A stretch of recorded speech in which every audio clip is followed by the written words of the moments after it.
Assalamualaikum warahmatullahi wabarakatuh. Waalaikumsalam warahmatullahi wabarakatuh. Hamdan wa syukranillah, wassalatu wassalamu ala rasulillah, amma ba'd.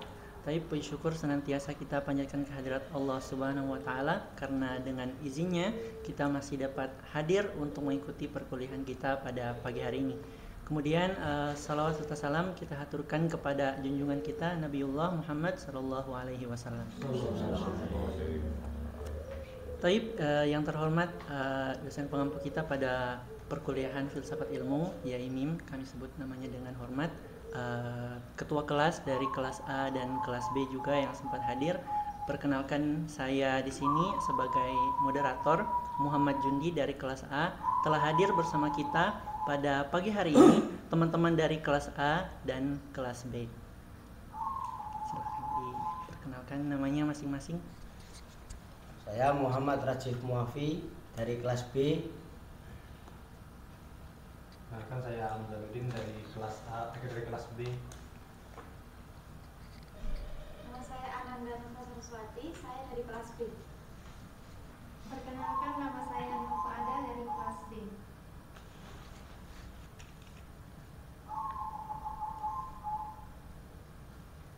Perkenalkan, nama saya Eka Sylvia Kumera dari kelas B.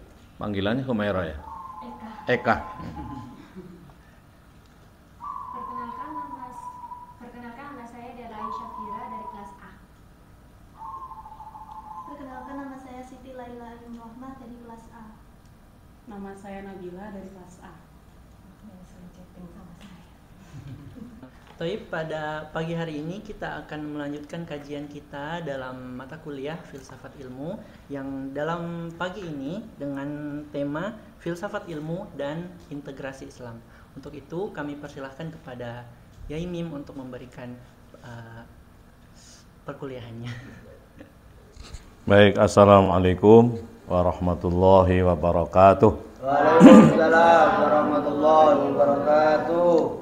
Alhamdulillahi wa ba'd. Saudara moderator, namanya siapa tadi? Jundi. Mas Jundi ya. Iya. Mas Jundi, kemudian ada Mas Rajif, ada kalau pasca dipanggil Mas, kalau doktor dipanggil Pak. Ya. Jadi kalau pasca magister dipanggilnya Mas sama Mbak. Nanti kalau udah doktor dipanggil ibu-ibu sama bapak-bapak. Ada Mas Amsal, kemudian ada Nanda, ya.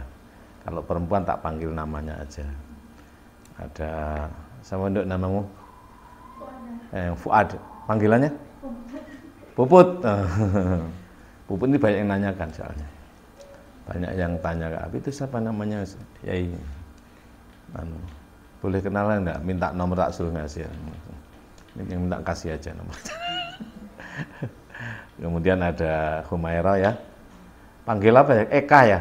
Eka. Nah, kemudian ada siapa? Dela, ada Laila, kemudian ada siapa? Nabila atau Bella ya? Apa Nabila? Nabila, oke. Dan teman-teman yang ikut secara online, semoga tetap mengikuti dengan sungguh-sungguh ya. Dengan sungguh-sungguh. Karena yang hadir ini saya anggap sungguh-sungguh betul. Kalau yang online itu sungguh-sungguh saja itu. Ya, kalau yang online itu sungguh-sungguh saja, karena ada yang sungguh-sungguh betul, ada yang sungguh-sungguh tidak itu loh. Ada yang sungguh-sungguh tidak alias tidak sungguh-sungguh. Nah, kalau online, kalau offline itu sungguh-sungguh betul. Tapi kalau online itu sungguh-sungguh saja, karena bisa saja sungguh-sungguh tidak atau bahkan tidak sungguh-sungguh gitu. Itu bisa dirasakan oleh kita. Yang sungguh-sungguh dan yang tidak itu, makanya saya sangat menghargai yang hadir secara online ini, saya hargai 4-1. Yang online itu 1, yang offline itu 4. Bandingannya ya, harganya itu lebih beda. Makanya sebenarnya kalau Anda hadir sekali sama dengan 4 kali. Mestinya begitu ya. Makanya yang sudah gabung secara offline karena berjuang ya, baik tenaga, materi maupun yang lainnya ya, maka hukumnya fardu ain, wajib lulus dapat A itu. Ya ini disaksikan ya. Makanya biasanya yang bikin masalah yang online itu. Kalau offline enggak. Yang masalah itu yang online itu biasanya itu. Yang offline itu biasanya no problem. Baik. Kita lanjutkan. Kita sudah bicara filsafat dan objek kajiannya kemarin. Kemudian juga beberapa teori sudah kita perkenalkan, teori objektif Emil Durkheim dan teori subjektifnya Max Weber dan juga teori konstruktifnya Peter Berger ya. Sudah kita kenalkan semuanya itu pada 2-3 kali pertemuan yang lalu. Nah, kali ini kita akan membahas filsafat ilmu dan integrasinya terhadap Islam. Karena mata kuliah ini kan filsafat ilmu, integrasi dan sains ya. Filsafat ilmu, integrasi Islam. Gitu. Oke. Baik, kuliah ini nggak usah dicatat. Jadi nanti begini, setelah ini kan habis ini kan divideokan, lalu di YouTube kan. Kalian tulis ulang saja, nggak usah ngarang sendiri. Tulis ulang aja apa yang saya sampaikan, ditulis apa adanya. Ya nanti, ya begitu caranya. Ilmu itu begini, rumusnya 3N. Kalian nggak usah nyatat ya. Nanti nyatatnya di YouTube ya. Sekarang jangan nyatat, sekarang deloken saya ya. Nah, bukaan telingamu sekarang ya. Perhatikan saya, pulpennya ditaruh aja. Ya, ilmu itu rumusnya N3 itu. Niteni, niru, terus nambahi. Ini bahasa Jawa. Ini peninggalan almarhum Profesor Muhaimin. Almarhum Profesor Muhaimin itu direktur pasca keberapa gitu deh. Ada kan gambarnya itu? Itu pakar pendidikan UIN Malang. 3N katanya. Niteni itu mengamati. Ya, niteni masing-masing. Nabila itu niteni saya kayak apa itu. Terus niru. Kalau sudah bisa niteni, mengamati, baru menirukan. Ditirukan apa adanya. Baru nanti nambahi. Nambahi itu menambah sedikit. Itulah ilmu sebenarnya. Ilmu itu hanya 3 itu. Kata beliau loh ya. Nanti kembangkan sendiri itu loh. Anda boleh setuju, boleh tidak. Tapi paling tidak ini menjadi perspektif kita. Cara berpikir kita yaitu apa? Niteni, mengamati, titenono itu. Lihat lambene gurune itu ya. Kalau dalam taklimul muta'alim kan tingkah laku gurunya, tutur kata gurunya, cara berpakaian gurunya, sampai cara jalannya pun dititeni. Ya enggak? Saya itu dulu dengan kiai saya itu sampai tak titeni. Kiai saya itu jalannya kayak apa? Lembeannya tahu enggak lembean? Ya. Almarhum Al-Maghfur lah Romo Yai Mahmud ya, Mahmud Hamzah itu yang surbannya merah itu guru saya. Tiap pagi itu jalan, gendong anaknya, ya, gendong putrinya, yang sekarang jadi Bunyai itu, yang Bunyai Asmawi itu, siapa namanya? Lupa. Ya apa itu? Pokoknya putrinya itu yang pertama, dipanggul gitu terus jalan. Ini lembeannya itu, nggak begini dia, tangannya begini, ini begini, dan tak titeni sampean, tak tiru, tak titeni, tak tiru. Maksudnya apa? Orang itu kalau niru seseorang lama-lama karakternya pun akan pindah. Bahkan ilmu yang dikuasai iso pindah. Maka guyonan al ilmu nurun, ilmu itu nurun itu tidak sekedar berarti cahaya, memang nurun gitu loh. Nurun turun artinya gitu loh. Jadi bagaimana agar kita bisa dapat turunan ilmu itu ya cintai. Bagaimana mencintainya itu ya? Orang itu kalau mencintai seseorang itu kan mesti niteni ya toh. Niteni ngamati ya apa tak titenane. Lek hari Senin pakai baju apa, lek Selasa pakai aja. Terus sampai bedake pun dititeni. Minyak wanginya dititeni, baune, iki kayak aneh ya. Nah, ngono. Niteni. Apa? Niteni. Bahasa Jawa loh ini. Ngerti ya? Ngerti Mas Jundi. Mencoba. Dari mana? Dari Sulawesi. Sulawesi ya. Niteni itu mengamati, pokoknya niteni lah. Sampai menjadi bahasa enggak ya? Titen gitu loh. Titen aku, pokoknya tak titeni arek iki jam sakmene wis ning lah gitu loh. Pokoknya tak titeni arek iki mesti nggawe baju iki. Wah, dititeni terus ditiru.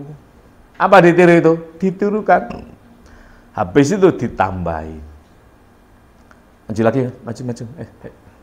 Ya sini. Ya halaqah. Ya. Sampai jalannya tak tirukan. Ya sambil mikir tak tirukan.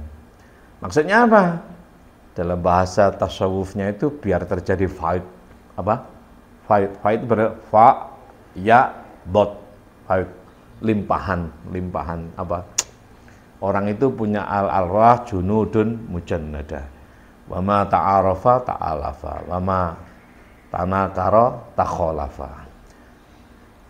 Kita masing-masing orang itu punya ruh. Ya, punya ruh yang sifatnya imateri, punya rasa. Dan rasa itu saling mengenal di sana, di alam. Saya itu sepertinya pernah ketemu sih sama Mas Rajif itu. Sepertinya itu alam arwah. Sepertinya. Oh iya, kok mau cinta sih aku? Lah, berarti di sana sudah kenalan itu loh. Nah, sebaliknya kalau kita ketemu dengan orang apa-apa kok mau mangkel ngomongin berarti di sana tengkar itu. Nah, itu rumah. Kok mau mangkel nyawong ya. Nah, itu. Maka dari situ terjadi namanya faid. Nah, bagaimana kita mendapatkan limpahan faid atau faid itu limpahan apa ya? Berkah ya. Berkah atau limpahan kasih, limpahan cinta dari guru itu ya itu caranya nitaini niru. Karena nitaini niru ini akan menimbulkan mahabbah. Dan kamu itu loh mbok kaya apa itu kalau kamu nggak cinta sama gurumu nggak akan dapat itu. Kamu udah masuk kelas mangkel dengan dosen itu nggak akan dapat itu. Aku jangan muangkel kalau ke dosen gitu. Wah giah, ora iso kamu nggak akan itu nggak akan dapat. Kenapa? Terus ngajarin bulat nilai mahal gitu kan mesti no. Muales aku ngono mesti gitu. Wis gak akan dapat kamu. Tapi kalau kamu belum itu sudah rindu cinta, kamu nggak belajar pun dapat. Ya. Terus ojo mikir, kok nggak ngerti sih, ojo dipikir. Nanti ngerti dewi. Kenapa? Itulah namanya ridho. Ridho namanya. Ini saya menjelaskan filsafat integrasi. Apa integrasi ini? Tasawuf maksud saya. Kaji tasawuf, kaji hati itu. Jadi filsafat ilmu itu berintegrasi dengan tasawuf yang paling dekat. Maka oleh karena itulah maka tasawuf itu filsafat murni. Tasawuf itu filsafat plus. Jadi tasawuf itu filsafat plus. Kalau filsafat hanya bicara 3, kalau tasawuf bicara 5. Berarti plus kan? Filsafat bicara ontologis, apa atau bendanya, epistemologis caranya, ya, aksiologis manfaat atau faedahnya. Nah, sedangkan tasawuf bicaranya adalah apa? Objeknya 5. Pertama adalah iman dalam dadamu, kedua ilmu dalam dadamu, ketiga nikmat fungsinya merasakan dalam dadamu, keempat takwa dalam dadamu, kelima nafsu yang harus dikendalikan oleh iman, yang harus dikontrol oleh ilmu, yang harus dicek oleh nikmat rasamu, yang harus selalu dipimpin, selalu diawasi oleh takwamu. 5 kan? Kajiannya, kalau ini kan kajian ke dalam, kajian ke luarnya, kajian eksternalnya namanya syariah, thariqah, hakikat, ma'rifah plus ikon. Inilah yang saya maksudkan filsafat ilmu integrasi Islam. Maka integrasi yang paling tepat atau pasnya filsafat itu adalah kepada tasawuf. Kenapa? Karena sebenarnya tasawuf itu adalah filsafat plus. Sebenarnya tasawuf adalah filsafat plus. Plus berapa? Plus 2. Berarti bagaimana pendapat orang-orang yang mengatakan bahwa filsafat itu haram? Gimana menurut sampean Mas Jundi? Sepertinya kurang tepat ya. Kurang tepat ya. Sesuai dengan penjelasan. Kan ada ya Mas Najib ya yang mengatakan filsafat itu haram. Al-Ghazali juga begitu. Untuk orang-orang tertentu tidak boleh belajar filsafat. Sebenarnya bukan belajar filsafatnya. Al-Ghazali tidak mengharamkan filsafat, Ibnu Rus apalagi, Ibnu Taimiyah apalagi, sama sekali tidak. Al-Ghazali mengkhawatirkan pola pikir filosof. Filosof dengan filsafat berbeda. Kenapa? Karena filosof itu berhenti pada aksiologis, alias hedonistik. Materialistik, hedonistik. Materialistik, hedonistik. Orang kalau sudah dapat materi, lalu bisa merasakan enak, faedah, ya sudah selesai. Nah, itulah lahirnya materialisme, hedonisme. Seperti Karl Marx misalnya, ya sudah tujuan hidup itu materi, ekonomi, ya udah ekonomi lah pokoknya. Pokoknya ekonomi udah selesai. Pokoknya dapat uang banyak, ya ngumpulkan materi yang banyak. Untuk apa? Orang kalau punya harta benda, punya uang bisa apa saja, gitu loh. Nah, Freud lain lagi, Sigmund Freud beda lagi. Ini khusus laki-laki sebenarnya, karena Freud itu senengannya pacaran. Khusus laki-laki. Untuk iya betul, golek duit, tapi intinya untuk menikmati.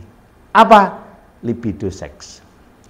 Makanya orang banting tulang peras keringat ya, siang malam kerja ngumpulin uang itu kayak golek kepuasan libido seks. Nah, bagaimana orang sudah tua? Wis gak kuat apa-apa, lo jangan dikira.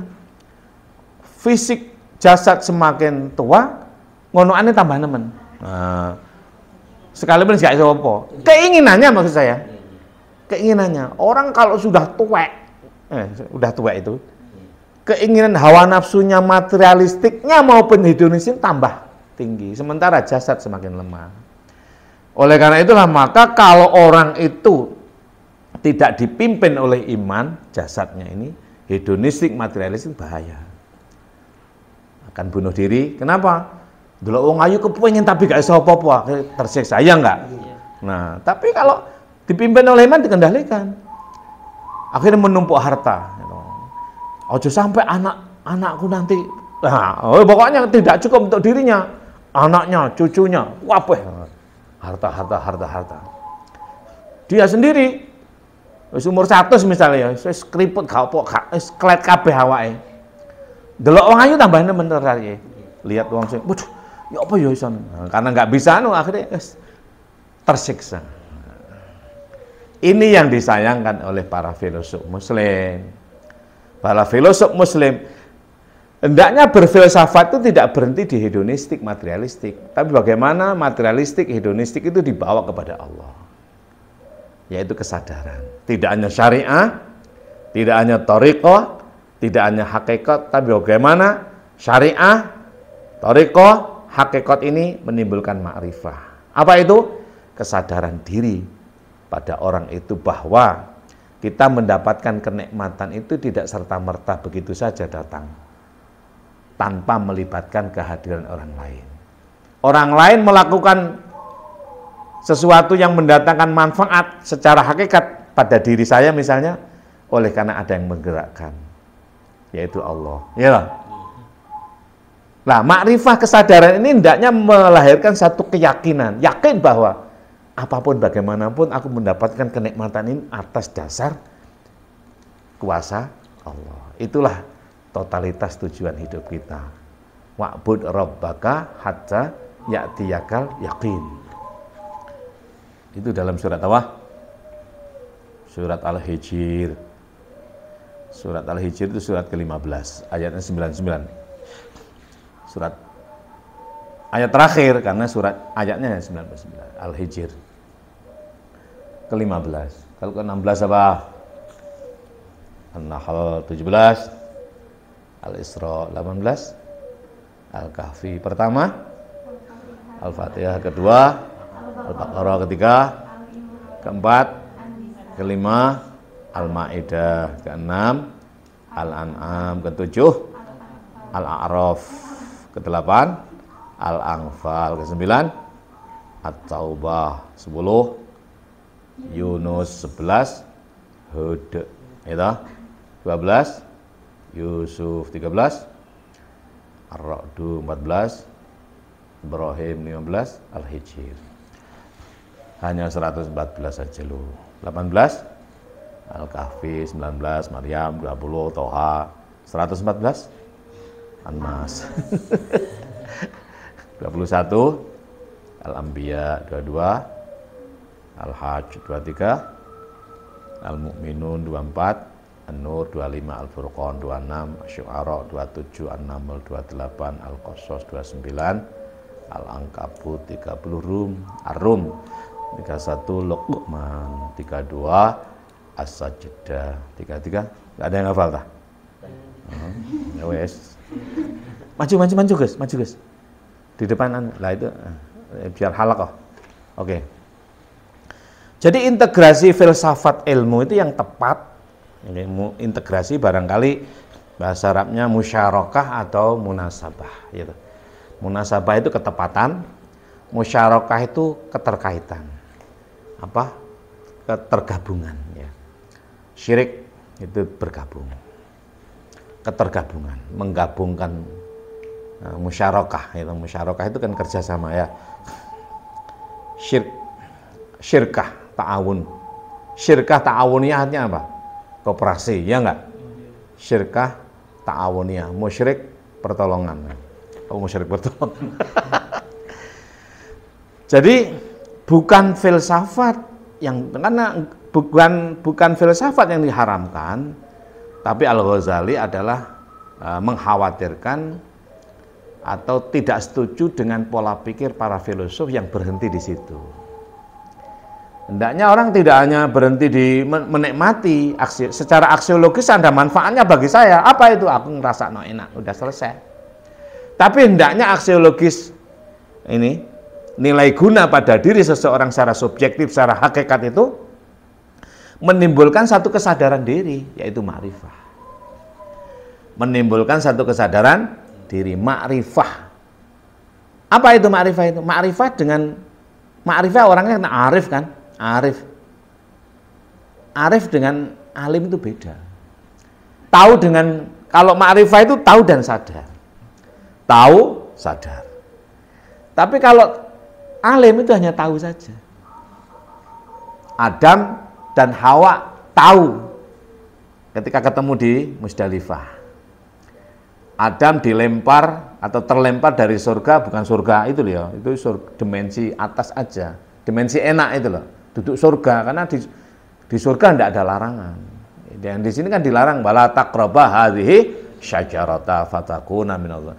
Kamu jangan mendekat pohon golkar ini misalnya, bukan pohon golkar itu. Ya, ya dulu kan begitu waktu kecil saya itu, wala taqraba hadhihi syajarata, wala taqraba hadhihi syajarata fatakuna minal zalimin, dimaknai karo balik-balik ya iki. Wala taqraba lan aja nyendek sira lanang wedok. Asyajarata ing pohon ringin ngono biyen ngono. Ngono biyen. Ini agama di bawah politik, enggak boleh.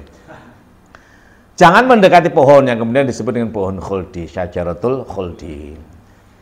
Nah, itu terjadi perdebatan loh. Kamu goblok dan iblisnya bilang itu. Jenenge pohon apa kuwi? Pohon khuldi. Loh, kalau kamu makan jadi khulud. Di dalam jannatul khulud, karena memang pintu surga ada namanya pintu khulud. Apa? Jannatul khulud, pintu surga kan 8 kan? Surga itu 1, pintunya 8. Darussalam, Darul Muqamah, Darul Qarar, Jannatul Ma'wa. Al-Ma'wa. Darussalam Naim, Jannatul Naim, Firdaus, terus Maqamun Amin, Khulud. Nah, 8. Kok apal ya? Apal dong dosen kok aku. Blenger sampe maca ngono. Surga itu 1, pintunya 8, antalen khulud ya. Dan itu jenenge apa? Namanya apa itu, Bun? Syajaratul khuldi. Lah kalau kamu makan, kamu akan berada di khulud. Apa khulud itu? Abadi, khalidina fiha abada. Kalau Hawa nggak kuat kan gitu, makan aja biar khulud karena enak nih kono. Di situ enak di surga. Nah, ini bukan surga sungguhan. Ini surga ya surga, ini surga-surgaan, bukan surga abadi. Makanya jannah yang dimaksud dalam Quran itu bukan jannah nanti itu. Nah, ketika Adam terlempar dari surga ini, Adam kan diilustrasikan berada di Rohun, Everest, ya toh? India ya. Hawa di Jeddah ya. Namanya dulu bukan Jeddah, ya apa lokasi apa? Jeddah dengan Jadun. Jeddah itu apa? Nenek kan artinya? Nenek kan. Coba kalau misalnya yang di situ itu Adam, ya jadi Jaddah, Jadun ya toh? Jadun. Ini Jaddah, orang Arab Jidun dan Jiddatun. Jid itu kan apa? Kakek kan? Kalau perempuan, nenek kan? Jiddah. Jiddati atau jiddi, jadah, jadid, jadah, jadun. Kakek kan? Nenek. Jiddah. Jauh kan itu? Tidak ada, terlempar ke dunia ini, ke bumi ya, belum ada matahari. Gelap gulita kan? Makanya namanya Rabbana zalamna anfusana. Rabbana zalamna. Orang kok aku berbuat zalim, aku dalam kegelapan. Gelap gulita kan? Gelap gulita tidak ada matahari itu. Jalannya jalan miring. Kalau gelap gulita itu jalannya jalan miring kan? Orang itu kalau gelap gulita maju takut, ya enggak? Takut. Miring. Miring sama miring ketemulah. Miring itu bahasa Arabnya isdalafa yasdalifu. Tempat bertemunya orang saling miring namanya Musdalifah. Pernah dengar nggak kata Musdalifah? Wah, itu kan ada salah satu tempat yang untuk mabit para jamaah haji kan? Itu loh. Adam ininya baunya kanan, Hawa bau kiri. Jeglek begitu loh. Apa jeglek itu? Isdalafa yasdalifu, jeglek. Mingset beradalah di lembah. Iki kroso kan? Nah, kroso. Baru Arafah. Apa Arafah itu? Tahu dan sadar. Loh, nah ngono kan? Tahu sadar. Tahu sadar diri itu Arafah. Tahu sadar diri itu Arafah, naik sampai ke Jabal kan? Munggah sampai ke Jabal. Jabal itu kan gunung. Nah, karena di situ setelah tahu sadar, maka rahmah. Apa rahmah itu? Kasih sayang, peluk-pelukan, berpelukan gitu loh. Gampangannya begitu itu. Nah, karena rahmah ya, tapi dalam kegelapan sih an. Jadi tahu sadar dalam kegelapan. Begitu rahmah muncul matahari, namanya tala'atis syams. Muncul matahari. Artinya apa? Munculnya nur cahaya itu kalau terjadi kasih sayang antar kamu. Kegelapan lek tengkar, pisah. Isdalafa yasdalifu tengkar. Kamu lek tukaran karo bojomu gelap gulita, walaupun lampu seterang apapun pikir gelap, ya enggak itu gelap. Tapi walaupun lek rahmah gelap gulita malah jadi anak, ya enggak. Yang sudah nikah sapa ayo lek orang ana. Sudah. Alhamdulillah. Anak umur le. Setang ya. Setang. Bini demah. Bongko. Luar biasa. Tadi sudah masuk surga. Gus Nasif ini. Rajif. Baik. Itulah ya yang disayangkan oleh apa? Oleh filosof muslim itu bukan filsafatnya, tapi filosofnya yang hanya berhenti pada hedonistik, berhenti pada aksiologis. Hendaknya aksiologis ini melahirkan satu kesadaran. Maka hakikat harus melahirkan ma'rifah. Ma'rifah melahirkan ikon. Maka syariah, kebenaran, al-amal, al-zawahir, itu benar. Yang benar ya benar sudah. Ojo bicara Islam. Ojo bicara Islam, karena Islam itu kebenaran. Nanti kalau kamu bicara Islam, berebut kebenaran. Nah, berebut kebenaran pasti bertengkar. Takbir itu asal kalimatnya Allahu Akbar, ya kapanpun dimanapun benar. Ya enggak? Di masjid benar, di WC benar. Iya benar kan? Nah, asal kalimatnya enggak kamu rubah loh. Ya. Sambil kumpul bojomu ya benar, ya toh? Nah, tapi takbir ini, syariah ini tidak cukup. Kebenaran harus dipertemukan dengan ketepatan. Thariqah namanya. Thariqah itu epistemologi. Syariah objektif namanya ontologi. Benda kan? Benda yang mbok kuapakno tetep ngono kuwi. Kamu katakan ini air putih, ukuran kecil, ya enggak berubah tetap. Oh, itu enggak kecil loh, besar loh itu. Ya mau masih kamu ngomong besar ya tetap gini. Namanya objektif, ontologis kan? Syariah kan? Syariah aja dirubah-rubah. Yang namanya rukuk ya ngono kuwi, aja mbok balik kan enggak iso ngono. Aja mbok balik, ya ngono kuwi gitu loh, wis ngono kuwi. Kalimatnya ngono kuwi, gerakannya yang ngono kuwi, namanya syariah. Lah ketepatannya thariqah namanya epistemologi. Ketepatannya adalah thariqah. Namanya epistemologi. Bagaimana rukuk yang epistemologis itu? Ya kalau kamu pas sholat itu loh. Kalau kamu di jalan rukuk lah orang epistemologis namanya. Tidak thariqah namanya, tidak tepatnya. Walaupun gerak kamu benar, tapi tempatnya, ya toh, momennya tidak pas sehingga tidak tepat. Nah, bisa dipahami ini? Maka yang objektif, yang ontologis ini harus digabung dengan epistemologis. Kebenaran ini harus ditemukan, kebenaran itu harus diketahui. Untuk apa? Agar bisa dipraktekkan secara tepat. Untuk apa lagi? Agar lahir secara subjek itu ke apa? Hakikat namanya. Namanya aksiologis. Nilai guna, faedah.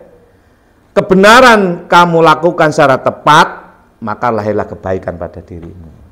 Maka tidak cukup hanya Islam, iman, ihsan.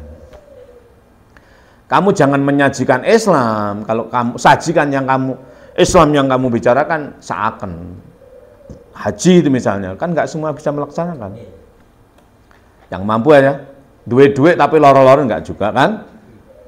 Loro duit suwehat awake, ya toh, aman tapi ora gablek duit ya nggak bisa kan? Nah, makanya kamu jangan bicara haji aku nyeluk aku kudu apa. Nah, itu nggak perlu ngono-ngono kuwi. Kasihan yang nggak bisa haji, ya toh. Nah, udah Islam itu dirimu aja. Ibadahmu nggak usah kamu sampaikan. Aku tahajud semalam. Kamu rasa ngomong, seakan nggak kuat. Terus kamu baca Quran untuk dirimu aja, nggak usah pakai corong di atas membran. Wanter nggak usah itu, gaya awakmu dhewe ae. Islam itu bacaan Quranmu, sholatmu, wiritanmu untuk dirimu. Karena orang lain juga wiritan, bacaannya beda, ya enggak? Loh kok wiritan lian? Maka wiritan itu kebenaran, corong adalah ukurannya ketepatan dan bukan ketepatan. Moco itu syariah, bagaimana membacanya, situasi apa, dalam kondisi seperti apa, adalah thariqah. Metodologi, epistemologi. Bisa dipahami nggak ini? Berapa menit mah? Sudah berapa menit? 30 ya? Baik, ini diakhiri dulu pada sesi pertama ini. Saya kembali. Nanti kita lanjut ya.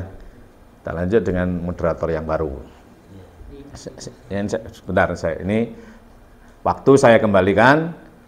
Ini apa? Filsafat ilmu integrasi Islam part 1. Nanti sampai part 3 ya. Part 3 sampai part 3. Kalian kuliah jam 9 nanti ya. Oke. Waktu saya kembalikan kepada Mas Jundi selaku moderator. Terima kasih. Wa'alafu minkum wallahul muwaffiq ila aqwamit thoriq. Assalamualaikum warahmatullahi wabarakatuh. Waalaikumsalam warahmatullahi wabarakatuh.